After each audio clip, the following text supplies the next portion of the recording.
Bonjour, bienvenue dans cette présentation de Labo.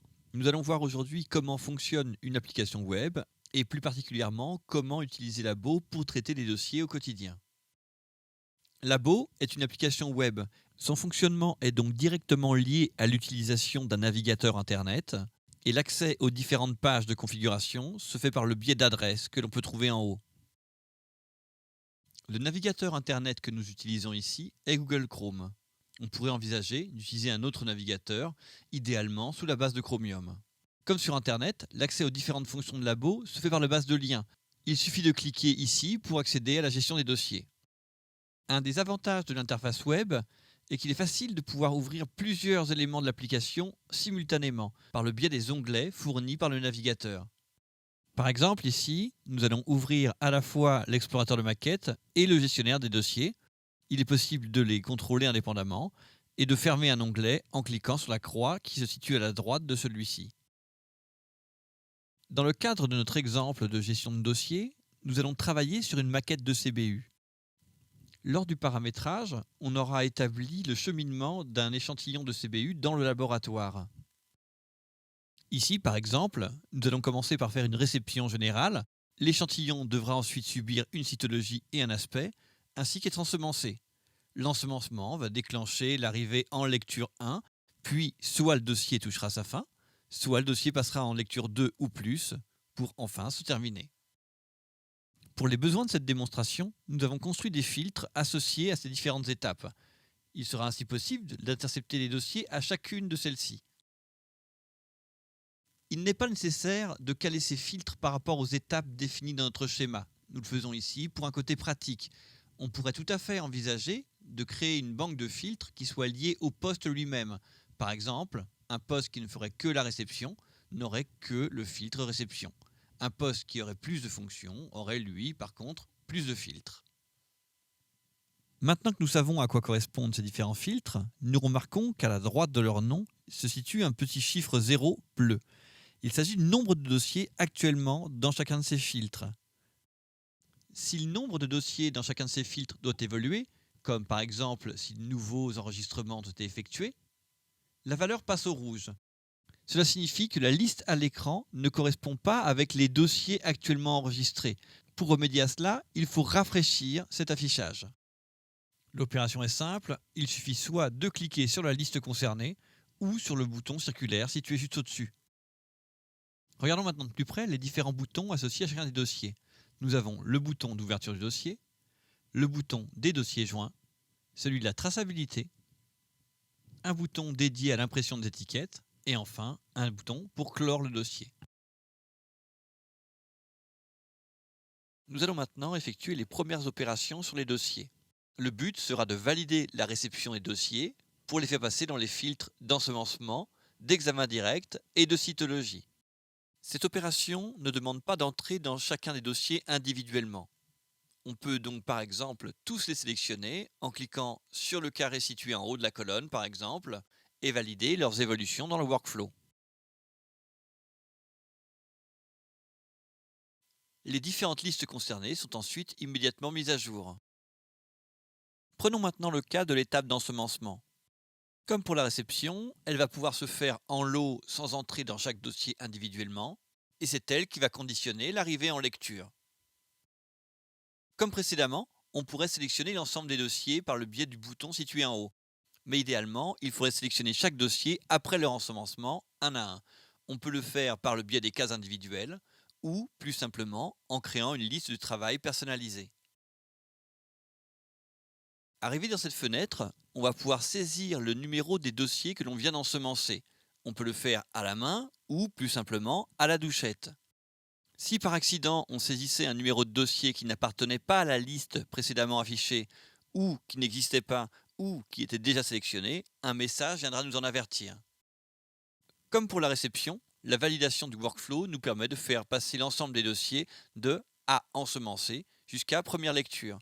Il faut savoir qu'on aurait pu mettre en place un délai avant d'arriver dans ce filtre de première lecture, histoire d'être sûr que l'incubation soit bien terminée.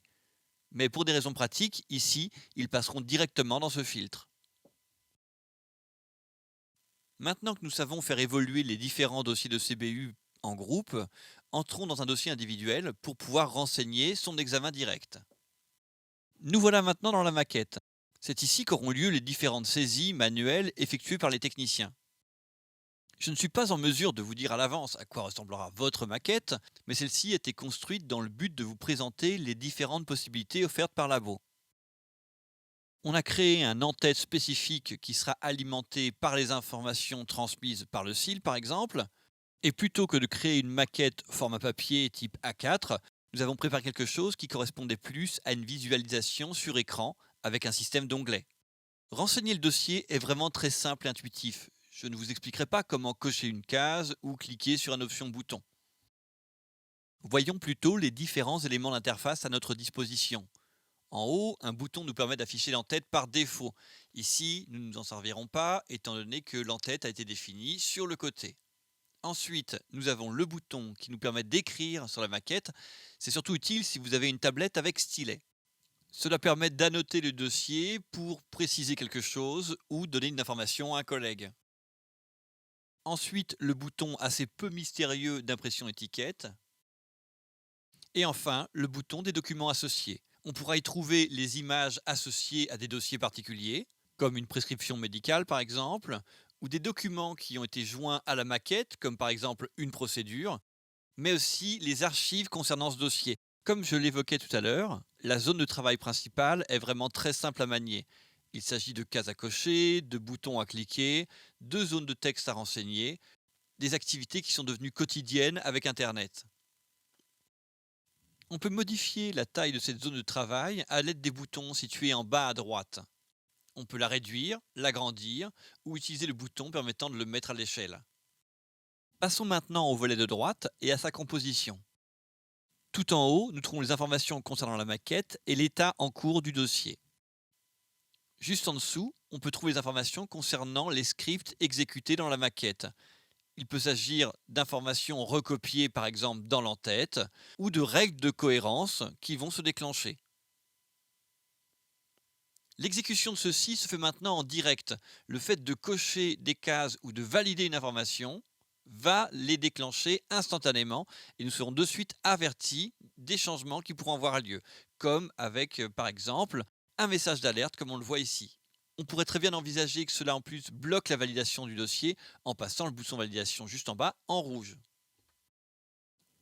La dernière zone du volet latéral est en réalité composée de 3 zones différentes. On peut le voir, noté résultats, workflow, traçabilité. Les résultats indiquent tous les résultats récupérés et transmis en direction du SIL ou du LIMS. L'onglet workflow va nous permettre de vérifier, en fonction des coches qui ont été effectuées, l'évolution du dossier dans le schéma préétabli. Par exemple ici, pour passer en cytologie terminée, il est impératif d'avoir des résultats et dans leucocytes et dans hématies. Donc en l'occurrence, si je supprime le résultat de leucocytes, nous ne passons plus en cytologie terminée.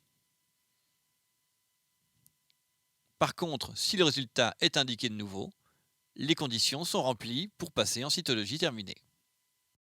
Il est également possible de consulter l'état du dossier dans le workflow en cliquant sur ce bouton.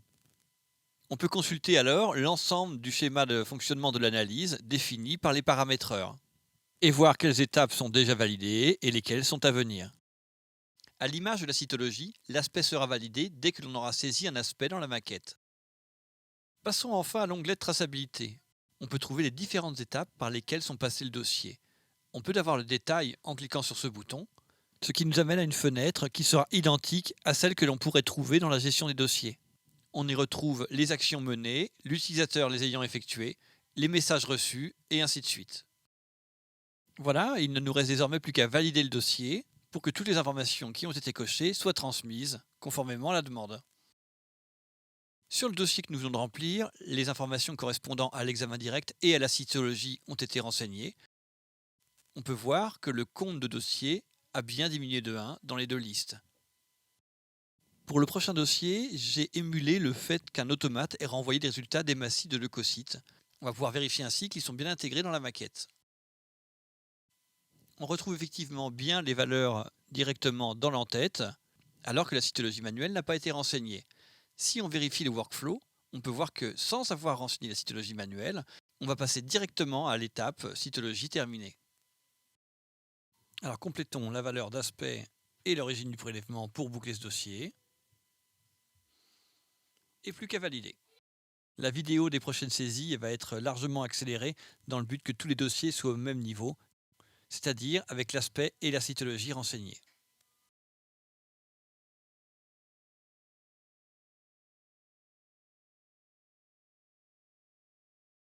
Nous y voilà, les listes d'examen direct et de cytologie sont désormais vides.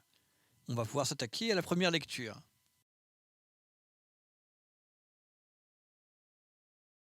Sur ce dossier, nous allons simplement cocher culture positive dans le but de le faire passer en lecture 2 et plus.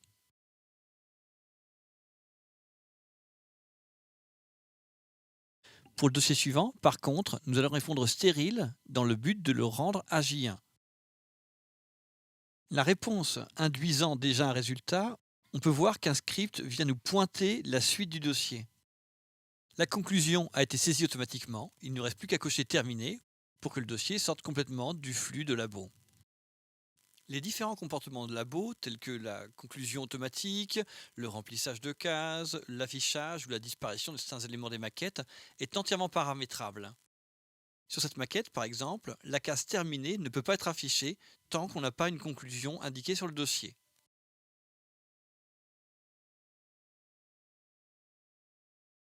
Remplissons automatiquement de nouveau quelques dossiers avant d'aller voir une fonction intéressante qui est liée directement à l'interface web. Tout à l'heure, nous avons vu ensemble qu'il était possible d'ouvrir plusieurs pages web en même temps par le biais des onglets du navigateur. Cette fois-ci, nous allons ouvrir deux dossiers simultanément dans le but, par exemple, de les comparer. Chaque dossier étant ouvert dans un onglet indépendant, il suffit de revenir dans l'onglet de gestion des dossiers pour constater que le dossier actuellement ouvert par ce poste ou par un autre est verrouillé par un cadenas, mais que rien ne nous empêche d'ouvrir un autre dossier dans un autre onglet. Nous avions également vu tout à l'heure qu'il était possible de fermer les onglets par le biais de la petite croix située juste à droite de son intitulé. Un verrouillage de sécurité a été mis en place pour qu'on soit sûr de ne pas fermer les onglets sans avoir enregistré au préalable les réponses renseignées. Par contre, si, comme dans notre cas, vous n'avez coché aucune case, vous pouvez très bien vous en servir pour quitter normalement le dossier. Pour rester dans le sujet, on pourra constater que les documents associés sont également ouverts dans des onglets distincts du navigateur. On peut donc tout à fait aller comparer les informations par rapport aux archives sans nuire à la saisie du dossier.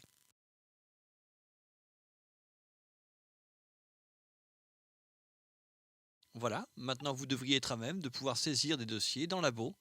Ce que nous avons pu voir dans cette maquette de démonstration pourra vous aider à définir à l'avance des scripts pour remplir vos propres maquettes par la suite et devrait vous permettre d'être plus à l'aise lors de vos prochaines saisies. Bonne journée!